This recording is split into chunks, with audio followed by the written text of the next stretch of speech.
Hello everyone, welcome back to another video. We have another Kinetic Labs video today, so you already know it's going to be a good one. If you haven't heard about Kinetic Labs before, they're one of my favorite keyboard vendors that sells everything from switches, keycaps, desk mats, and other keyboard accessories that you'll need for any build, like stabilizers, loops, switch fuller, and even openers, and many more. I definitely recommend that you check them out after watching this video. Today we'll be taking a look at one of their new switches, the Hippo linear switch. We took a look at their Penguin tactile switches last time, which I really liked, so I was really excited for today's video. Taking a look at the product description, the Hippo linear switch is Gateron's first switch that features an ultra high molecular weight polyethylene stem. The Unlubed material is supposed to help reduce friction, so we shall see if that lives up to the hype. Besides the stem, the housing material is made up of nylon and the bottom out force is at 63.5, which is within my personal range for a spring weight that I'm comfortable with. They come unlooped from the factory, and for those of you who are picky about 5-pin or 3-pin, these switches are 5-pin. Price point wise, Kinetic Labs offer these switches at different quantities similar to Penguin tactile switches. At 10 switches, they are $10, and for 70 switches, they are at $36.40 at 52 cents a switch. For 90 switches, they are $45 at 50 cents a switch, and for 110 switches, they are $52.80 or 48 cents a switch. This puts the Hippo linear switches at a pretty good price point competing against other popular linear switches.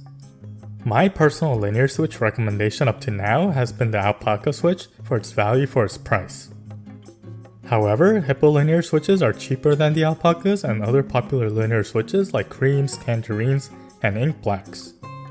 If these switches do turn out good today, then they will be another great option to consider instead of other popular linear switches.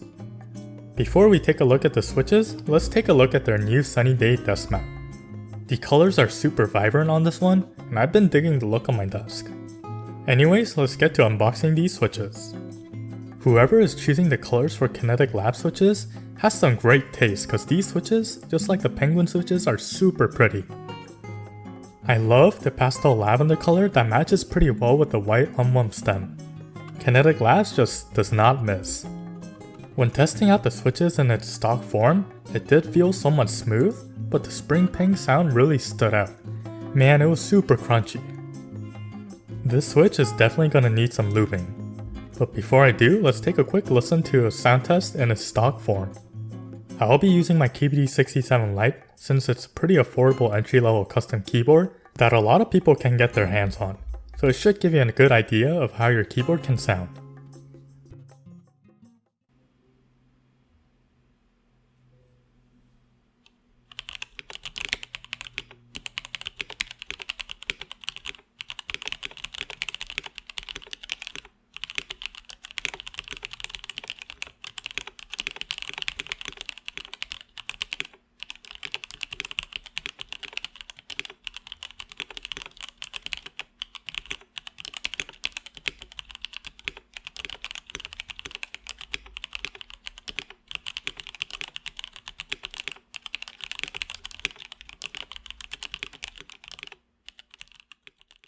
Unlike the Penguin tactile switches, which I loop with GS1 lube, I'll be lubing these switches with a thicker GS2 lube, since they are a linear switch. I did my standard lubing process, but one thing that I noticed was that the white stem made it a bit hard to see clearly how much lube that I applied. So definitely be careful to not overlube these switches, as it might be hard to tell. I also tried adding switch films to these switches, but since these switches already have a pretty tight housing, I didn't really notice much difference. So I ended up not putting switch films in them. Anyways, I hate lubing switches as it takes forever, but I grinded it out for y'all to show whether these switches are good or not. So make sure to hit that like and subscribe button as an appreciation for my hard work. That being said, let's take a listen to these switches when lubed.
So I've been using these switches for a while on my KBD67 now, and I really like them. They have a really deep and quiet sound signature which sounds pretty good.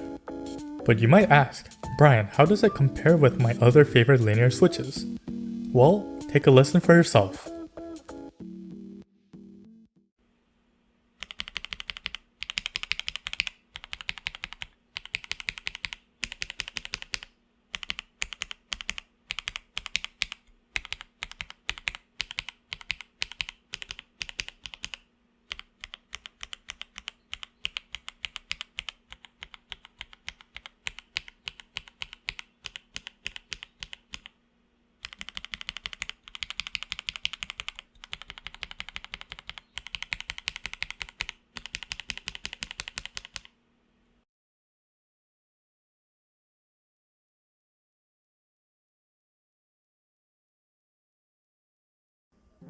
So when compared with other linear switches, it's not the smoothest, as I still have the Tangerines as the smoothest linear switch, but all these linear switches are getting so smooth to the point that the difference in smoothness are very minimal. I don't think you can go wrong with any of them, to be honest. Where the Hippo switches stand out is their sound profile. These have a really deep sound profile, and it's a bit on the quieter side. I've been using a lot of JWK linears like the Alpacas and Novelty Dry Yellows, which have a clackier sound profile, so this was a nice change of pace. But sound is very much preference, so pick the one you like based on the sound test. Personally, I've really enjoyed using these switches, and think that they're another great option to have as a linear switch, especially for its price point. They are slightly cheaper than my current linear recommendation, which is the JWK linear. So I would recommend the Hippo switches if you like the deep sound profile that they have, as they had the deepest sound out of all the switches. My only downside to the switch would be its spring, which has a really crunchy sound when unlubed, so make sure to lube it up. But other than that, I think Kinetic Labs did an excellent job on the Hippo linear switches. Everything from the aesthetics, sound, feel, and even the price is on point. I'll leave the links to everything in the description, so make sure to go check them out. Well, that's going to conclude today's review. I want to thank you if you made it this far. I really appreciate everyone's support for the channel. If you enjoyed today's content, feel free to hit the like and subscribe button. I have a lot more mechanical keyboard content planned that you do not want to miss. Also, feel free to come say hi on my other social medias like Instagram and TikTok. Until next time, stay safe and take care.